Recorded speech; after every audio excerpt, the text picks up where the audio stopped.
on finishing my education with a senior school, I took up a position in a laboratory as an assistant there, and worked there for 2 years very closely with the staff, at the end of which time I was recommended into promotion with the Swansea Gas, Light and Coke Company, which was the official name at the time, and was taken on there as an apprenticed industrial chemist, which I was there for 2 years before and during that time Swansea was getting blitzed very badly, and I was too young to go into the armed forces service because I was only about 16 then,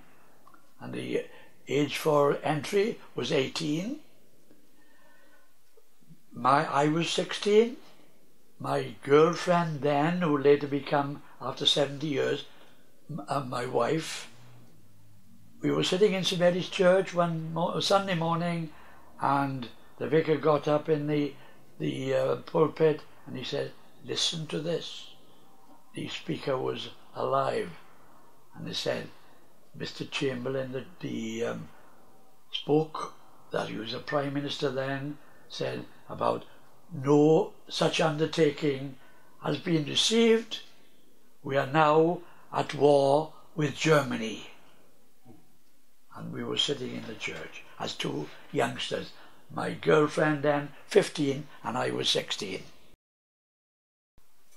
At that time, little did we know that the seat that we were sitting on in less than 2 years would not exist, and neither would the church that we were sitting in exist, because it was razed to the ground in that 3 nights blitz.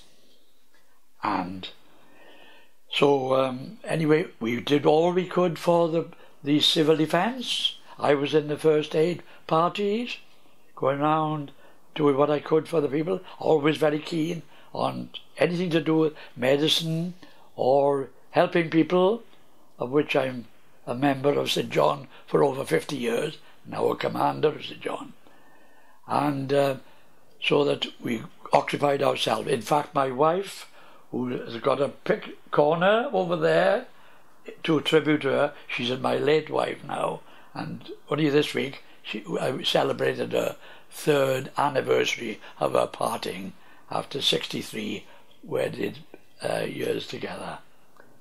So she became a firewoman, not climbing ladders, mind you, in headquarters, messages and so on like that, being reported to the men who were up the ladder and fighting the fires.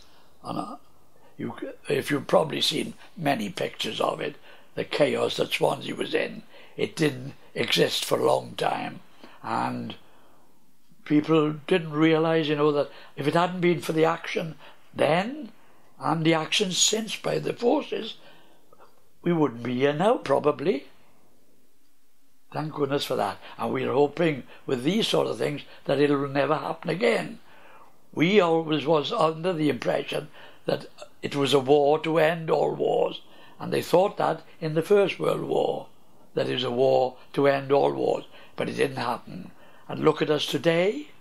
There's more trouble than ever, I think, and somehow or other it's got to stop.